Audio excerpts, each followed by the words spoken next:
It's the end of the 2027 regular season, and here's where we ended up. We're in the top wild card spot, and we'll take a look at the playoff tree in a second here, and I'll show you who we're facing. But we had a really good run after the trade deadline. We just continued to get better, and really never were threatened in the wild card race. If Seattle hadn't been so good, we might have caught them. At one point, we closed the gap, I think, to like 6.5 games on them. But then they ended up pulling further away. We had a couple series where we went head-to-head with them. I think the first one they took 2 out of 3, and then a later one, I believe we took 2 out of 3, and we just never could gain quite enough ground. But that's all fine. We did well. This is the best season we've had since the move to Vegas, and for the first time, we will be in the playoffs. And here you can see we will face the Minnesota Twins. And by the end of this episode, I'll go all the way through to the end of the playoffs, so you'll see exactly how that finishes up by the end of this episode. So we'll play the Twins, and just taking a quick look at them. They were a pretty good team. They have a few guys there at the center of their lineup that have some power, some good pitching, but I think they are a team that we should beat. We'll see. They're actually in a very similar spot to us with where they place with some of their stats, and I think it's going to be a good matchup. So we'll see how that goes here in a minute. But first, I want to look at some of the regular season results from a player standpoint. You might remember that right after the last episode, I was planning to call up our top prospect, the number 4 prospect in baseball, Luis Haas Rosales. You could just call him Haas if you'd like. But he had a good season for us he had a good season for us after his promotion from AAA.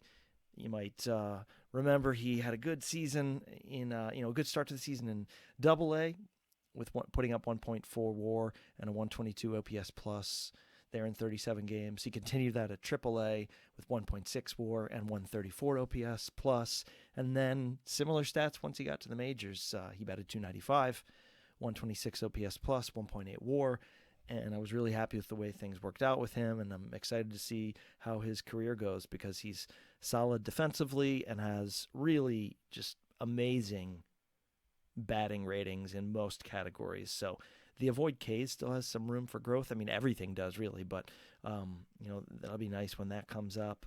Wish he had a little more power. That's the only thing, but he still hit 7 home runs, 22 RBIs for us in 59 games. A couple other things, speaking of like big offensive performances, I mentioned that Tyler Soderstrom in the last episode that he was somebody I was kind of waiting to have break out, and he really did. In 453 plate appearances this year, he put up 3.2 WAR, 162 OPS plus. He was just on fire the second half of the season. It felt like he was hitting home runs constantly. He had one game where he hit 3 home runs, and I'm really happy that he has started to come through on becoming the guy that it looked like he could be. So that's really cool. Excited to see what he can do in his Bashletics career. And then, everybody else, those are the two big things I really wanted to focus on in terms of players. But in terms of overall, performance by the team, you can see what I mean when I feel like we stack up well against the Twins. In a lot of categories, we're close to them. It could go one way or the other, but we will see. So in terms of pitching, what was really interesting to me is that we had, good pitching, but we don't really have an ace. I thought we might have brought in an ace here in the offseason with Yanoa. I don't know if I'm saying his name right, but that's what I'm going with. Feel free to correct me in the comments. I thought he might, coming in, be a little bit of an ace for us. And we have a couple prospects that I thought might step in, some younger guys, though not that young anymore. It feels like they've been prospects for a while. But we did fine. A lot of it had to do with having a really strong bullpen all the way through, really, whether we were bringing in somebody in long relief, middle relief, or once you got to our setup guys and our closer. So that was good, but it is kind of odd, like not having, we're making the playoffs, and we definitely don't have an ace on the staff. I usually like to have like a 1, 2, 3 um, set of starters that I can really count on, and that could really deliver when you get into a playoff series. And I feel like all these guys can do that, but none of them do I expect to be lights out unless they just go on a tear in the postseason. And we'll see what happens. So then that means we have a couple of our starters pitching out of the bullpen, like David Leal, who was really good for us this season, and JP Sears, who started off nicely and then definitely got cold. So we'll see what happens here, but he'll be out of the bullpen in the playoffs. I have a couple other decisions to make on the playoff roster before we get started. It's really just one. I may move either a bat or one of the other pitchers out, because right now the AI doesn't have Sean Sullivan in. He's the guy who was hurt for a bit, and he had kind of a rough season. You can see his numbers here: only .1 WAR. It was only had 21 starts this year after 33 last year and having a much stronger year. But he wasn't awful, and he has really good ratings, and I'll probably find a way to put him on the staff for the postseason. Just got to make some decisions there. So that's kind of it for a quick look at how we did during the regular season. And then really it's on to the playoffs from here. So I'm going to go ahead and sim ahead, and then I'll check back in to let you guys know how things ended up.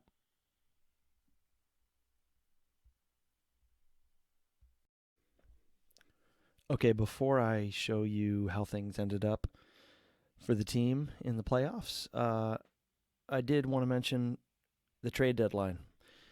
We ended up not doing a whole lot because there weren't a lot of deals out there that I was okay with making. I didn't want to have to give up prospects with a team that I think has a lot of potential right now, with a lot of young players in the pipeline that I think could all kind of be coming up over the next few years. So I ended up just making one deal. I did look around for a starting pitcher, and I couldn't find a good deal, because that's really one area where I think I have room to improve the team. If we could get an ace, or just a couple of real strong starters to put in our top, 2 or 3 pitchers, that would be excellent. I mean, hey, wouldn't everybody like that? But what I ended up doing is just one move, because it was kind of a no-brainer.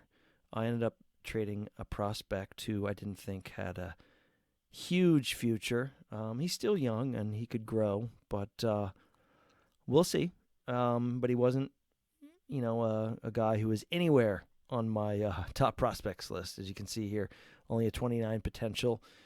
And that was somebody that Tampa wanted for Jalen Beeks, who had been on my team the previous year. So it's kind of interesting. In 2026, he had 48 saves to lead the majors for Las Vegas. And then I didn't re-sign him in the offseason because he wanted a lot. And I just didn't want to throw that kind of money at a closer, especially when I had a couple of guys who could maybe step in and do it. So I let him go, and he signed a big contract. And this is where it gets kind of weird. So after I did not sign him, he became a free agent, and he signed a 1-year, $10,000 deal, which is about what he was asking me for, with Cleveland. So that was in December. And then, for whatever reason, in February, they released him. And then he signed a $6.7 million deal with the Cubs just a few weeks later on March 1st. And then April 23rd, they released him. And then he signed a minor league contract with Tampa and was with them for the season and was doing well enough. Nothing amazing, but he was doing well enough. He's a lefty reliever, and I wanted to add a little bit more depth to my pitching staff. So I went and got him, and he came in and he pitched really well for us. He was in, 30 games for us the rest of the season, and put up .6 WAR, good ERA plus, and not too many walks, not too many homers, good number of strikeouts per 9, and that was our trade deadline deal, because I didn't want to go and trade away the future for anybody who was out there. If there was somebody that I really thought was going to be a good starter for us for a while, I would do it. But nobody out there looked interesting enough. So he was our guy that we went and got. And then I'll show you what we ended up doing in the playoffs. So let's go to the playoff tree. There we go. That's what I wanted. So we beat the Twins in a best-of-3, 2-1. And then we took Seattle, the eventual World Series champs, who swept the Yankees and then swept the Mets. We took them to a fifth game. And it was a close game. I think we lost 2-0, 2-1. But, not bad against a team that was really good this season. They had a really good record. They won at least 100 games. And what was interesting, too, in the playoffs is that in the AL and NLCS, both were sweeps. So Seattle swept the Yankees. The Mets swept the Cubs. The Mets had been the World Series champs the previous year, but then they got swept by the Mariners. So that's how it ended, our very first playoff appearance, and it's fine. It was great that we won a series. I thought we might, it felt like we were really playing well. I thought we might be able to beat the Mariners, and we almost did. That final game was close, and I don't know what would have happened after that against the Yankees, but we're moving on to the next year. So I'm just going to, before I wrap this up, just go over a couple of things I'm thinking about for next season. So we don't have a lot of key players who are due to leave via free agency. Here's what we're looking at right now. The big names, Beeks, who we just got. I'm not going to give him $11.6 million. We already learned that lesson once, that we can go out and get him or somebody like him much cheaper. I probably won't bring back Perez. Zunino I might bring back. So he was a guy I didn't have at the beginning of the season. He had been with me in 2026, and he hit 29 home runs, drove in 73 runs, 2.6 WAR, and he's there for defensive value too. So a lot of his WAR was generated with his defensive value. He only had an 80 OPS plus, but as a right-handed hitter, he really enjoyed that short porch in left field that we have in Vegas. And I thought about bringing him back, but after hitting all those bombs for us, he wanted a lot of money, and I didn't do it.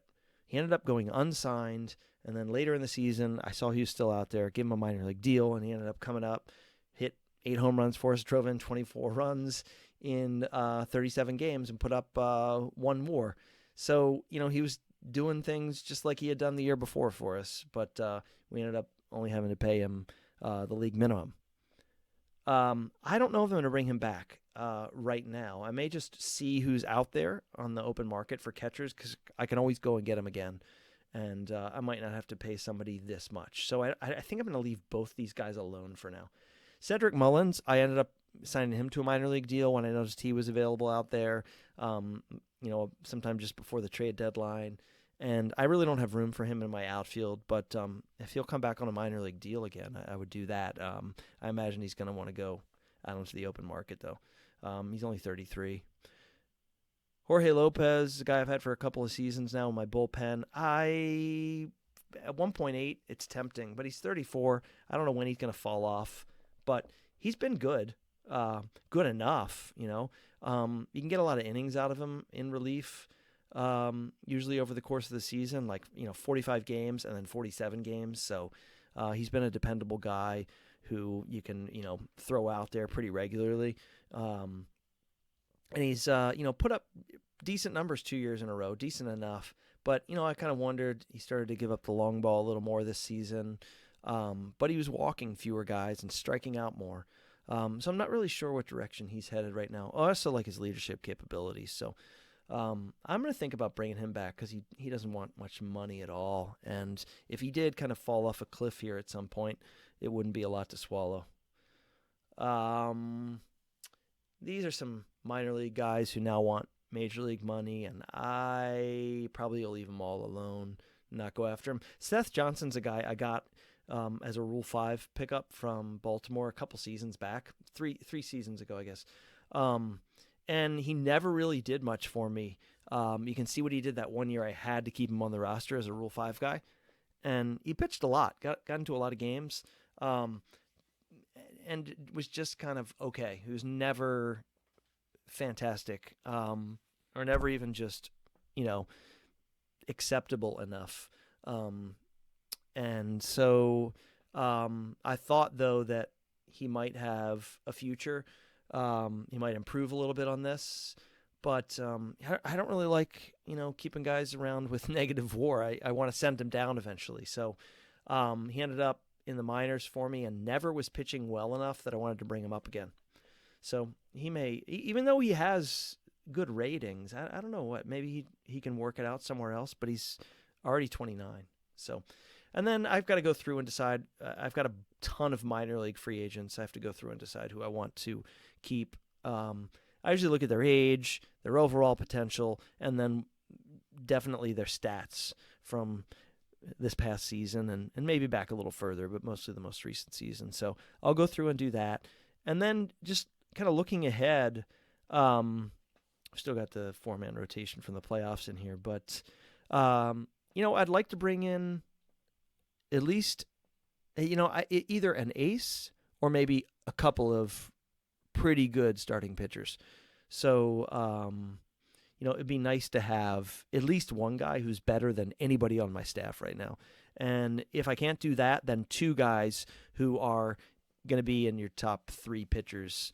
Or maybe like if I could go out and find a guy who's at least a 2 who could maybe be a 1, and maybe a guy who's like maybe a 4, but maybe could be a 3. Like, that would be great. I don't have to do a lot of work in the bullpen, like nothing major. I have guys in the minors who can come up, and I had a bullpen I was pretty happy with. I think Beeks is the only guy I'm going to lose. And then, I can either go out and sign somebody relatively inexpensively or, bring up a guy. So looking at the lineup and what I might do there in the off season, no big free agents there, but just a couple decisions to make because I do have some other prospects coming up that I need to start, moving up and giving a shot here.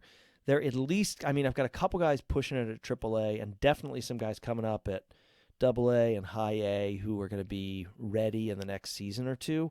And I just don't want to block those guys with guys who may never sort of take it up a notch. So, one place where I have a decent number of guys coming up through the minors right now is in the outfield. So Kelenic might be one guy who I move at some point here. He's getting closer and closer to 30 and had a real good year for me in 26, but this year wasn't great, and 25 wasn't good at all, really. So I don't know where he's going to land. Defensively, he's solid, though. And I like his personality traits. So I don't know, but he's going to be up for arbitration, and we'll see where they want to, where they think he's going to land there. I might move him. He's the kind of guy that, either I could move him or I could move some of those outfield prospects coming up behind him to try to acquire the pitchers I mentioned I want to add to the team. And it all depends on who is available in free agency, too. I may land those pitchers that way, but we'll see. But so he's somebody I'm kind of at a decision point with. And then I am going to have to figure out what I'm going to do around designated hitter and first base. I don't know why my coach keeps playing Soderstrom instead of Morgan at first base, because Morgan is better defensively. But, Soderstrom's probably going to end up being my designated hitter. Morgan will be at first base. Got to figure catcher out, like I was saying earlier. I don't know if I'm going to bring either of these guys back. The infield is good. I do kind of have to think about what I want to do about Carrasco. Really happy with him defensively. And, he did okay for me. His batting average was not good, but, you can see his offensive numbers, his OPS plus is only 74, but he played solid defense, and I can slot him in like so many places, and he can be solid. Can put him in at third or short, definitely. With a little more experience at second base, he could be a fine second baseman, and I can use him in the outfield too. So I'm definitely not ready to get rid of him yet. He He signed for one more year at $10 million.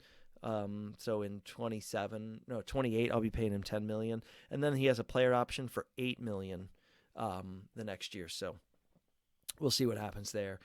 So and then outfield, I'm like I said, I got to decide what I'm doing with Kelenic and some other guys. Max Muncy's another guy who's been interesting as a prospect.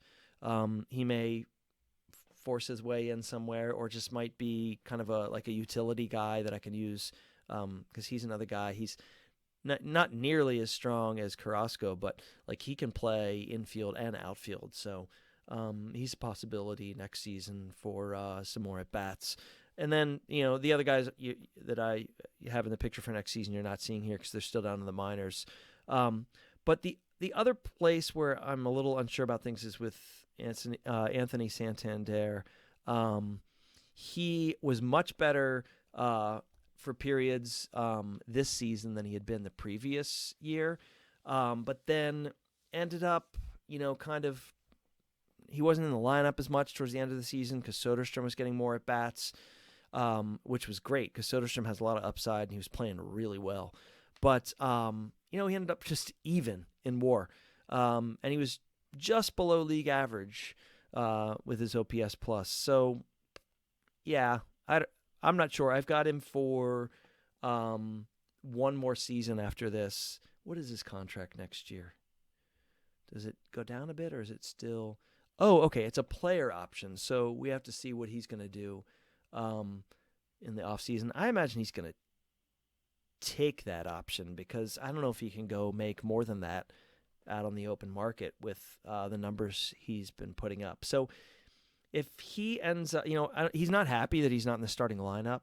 I may end up having to do something, move him because of that eventually. And if I have if I have outfield prospects coming up and I want to try to get some of them some at bats at DH sometimes too, I just don't know that I'm going to have room for him unless he really starts to pick up offensively. So we'll see what happens there. I'm not sure if he'll be back for 28 or not. And I mean, it's up to him first. He has to decide what he's doing with his option. So just last thing in terms of just prospects coming up, and I talked about how I have some players kind of ready to maybe get some time in the majors.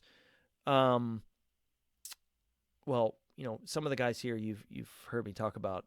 Rosales won't be a prospect for very long. I mean, he was great, like I was saying earlier in the episode, and I'm really excited what he can do, to see what he can do over the next few seasons. Have some pitching prospects, but in terms of outfielders, it's easy to see over here. This guy was a second-round pick, and he's starting to push it, like for maybe pushing it to make the majors here in the next couple of seasons. He did not do well once he got to Double-A, but that's fine. I imagine he's going to start next season in Double-A, and I'm hoping he does well there and that he's then moving up to Triple-A. I'm not expecting him to come up and light the world on fire, but he's a guy I'm definitely thinking about as part of our future plans. So here's another guy who's been a prospect for a while and really hasn't gotten enough of a chance. He came up for a little bit this year, but he had some real solid seasons and things were just crowded. I should have called him up earlier. I really think I should have tried to figure out a way to get him in there earlier so I could have seen what he was capable of here. But he's still, he's only 25 right now. He'll be, I guess, turn 26 next season. He's a guy I think who will, I'm either going to move him or he's going to be on the Major League roster next year. So those are some guys that are going to be in the picture potentially next season.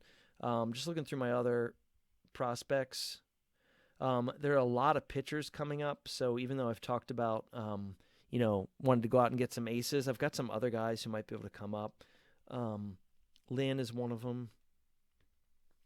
This guy I think I've mentioned before, but he was an international free agent signing a little while back, and he's really started to put it together. Had a pretty good year between high A and double A, so we'll see how Derek does next season. He's just about 23. I'd like for him to pitch in spring training, and then depending on how he does, he could end up in double A again, or I'm hoping he's, I'm kind of thinking I'm just going to start him in triple A next season, and then he could be called up anytime next year.